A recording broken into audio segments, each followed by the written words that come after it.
Non, pas occuper tout l'espace, mais genre faire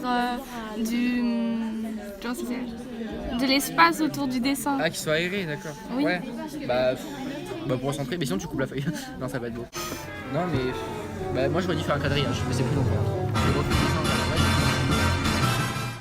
Donc en fait ça empêche de faire son boulot. On est d'accord. Donc elle peut pas faire son boulot. Non. Donc elle travaille pas quoi. Donc elle pourrait être mise en situation avec des gens. Toi, t'as aussi ça. Tu peux aussi mettre. Tu peux aussi voilà, tu vois. Chômage technique. Ah, voilà.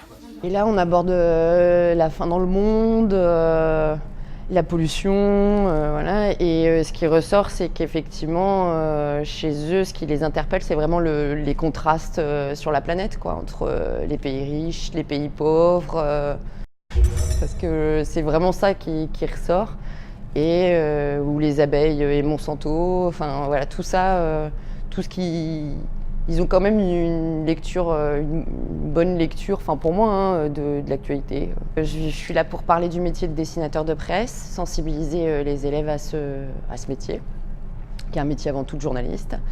Et j'aiguille les élèves dans leur exécution du dessin de presse. Chaque élève a un dessin de presse à faire autour du développement durable, et donc je suis là pour leur filer un petit coup de main. Donc du coup, nous, on traite d'un sujet sur la déforestation en Amazonie. Donc on a choisi de faire un dessin qui représente des arbres qui sont coupés, ce qui permet de montrer la déforestation. On a utilisé des animaux, donc l'oiseau, le renard et l'écureuil, qui portent des sacs pour dire qu'ils sont obligés de rentrer chez eux et de changer d'endroit pour vivre. On a fait également un feu avec de la fumée qui permet de représenter en gros la déforestation. Et les oiseaux qui partent aussi également. Alors ce qui est intéressant, et c'est le projet est venu d'une prise de conscience que j'ai depuis un certain temps, que dans chaque classe, il y a des élèves qui ont des compétences, et notamment des compétences de dessin, qui ne sont jamais valorisées. Et en fait, ce qui a été l'élément déclencheur, c'est que j'ai voulu mettre en avant les élèves qui savaient dessiner, et notamment parce que ce sont souvent les plus fragiles sur le plan strictement scolaire. Et c'est exactement ce qui s'est passé. Dans mes élèves de dessinateurs, j'en ai 10. Un certain nombre, pas tous, mais beaucoup sont quand même fragiles scolairement. Or, ce sont eux, les pivots des groupes. Tout s'organise autour d'eux.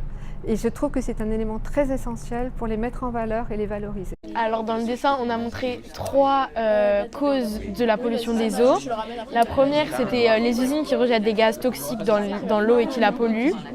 La deuxième, c'est les hommes qui déversent leurs déchets dans la mer. Et la troisième, c'est les pesticides dans les plantes. Et du coup, les pesticides qui rejettent des gaz et qui les mettent dans l'eau. Et du coup, l'eau est polluée.